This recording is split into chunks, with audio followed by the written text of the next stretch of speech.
موت کا سفر۔ یہ کہانی سچے واقعات پر مبنی ہے۔ بہت سال پہلے کی بات ہے۔ ایک گاؤں میں ایک لڑکی تھی۔ دوسرے بچوں کی طرح اس کو بھی کھیل کود میں بہت مزہ آتا تھا، اور بچے تو کسی کی سنتے ہی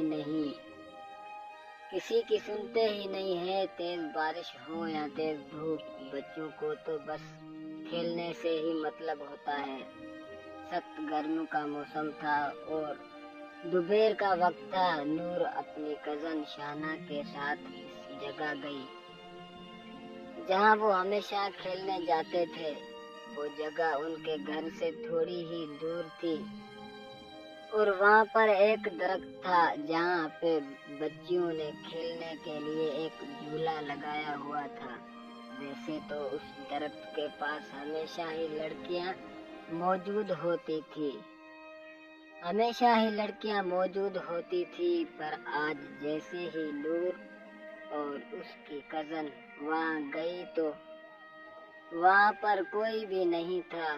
تو انہوں نے کہا کہ چلو اچھا ہے، آج ہم خود ہی مزہ کریں گے۔ اور نور جلدی سے جا کر جھولے پر بیٹھ گئی، اور اس بات پر شانہ کو بہت غصہ آیا۔ شانہ نے نور سے کہا کہ پہلے مجھے بیٹھنے دو۔ پھر نور نے اسے نہیں بیٹھنے دیا اور شانہ غصے میں چلی گئی۔ نور کو یہ احساس ہی نہیں ہوا کہ نور وہاں پر اب اکیلی رہ گئی تھی۔ اچانک نور کو محسوس ہوا کہ جیسے اسے کوئی جھولے دے رہا ہے، اور آہستہ آہستہ وہ اور تیز ہوا میں جا رہی تھی۔ اب وہ خود بھی ڈرنے لگی تھی کہ یہ اس کے ساتھ کیا ہو رہا ہے۔ نور وہاں پر چلانے لگی، پر وہاں کوئی بھی نہیں تھا جو اس کی مدد کرتا۔ نور کو عجیب عجیب آوازیں سنائی دینے لگی۔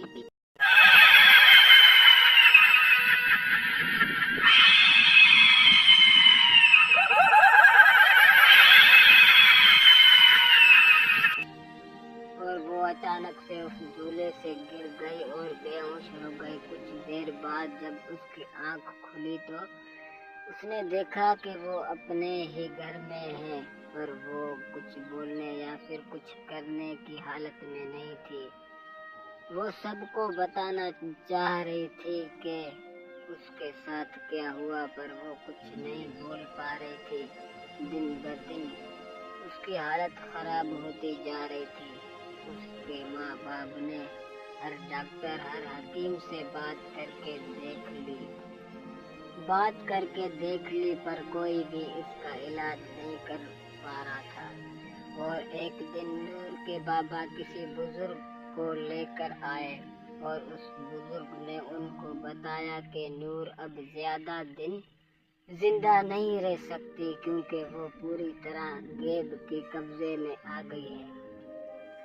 پھر بھی اس بزرگ نے اپنی طرف سے پوری کوشش کر لی کہ وہ نور کو بچا لے، پر کچھ دن بعد ہی پتہ چلا کہ نور اب اس دنیا میں نہیں رہی۔ سننے میں کچھ یوں آیا کہ مرنے سے کچھ دیر پہلے نور بالکل صحیح ہو گئی تھی، اور اس نے اپنی ماں کو سب کچھ بتایا، جو کچھ بھی اس کے ساتھ ہوا تھا۔ اور آخری بات جو اس نے بتائی وہ یہ تھی کہ کوئی اس کے کان میں روز کہتا تھا کہ موت کا کوئی علاج نہیں۔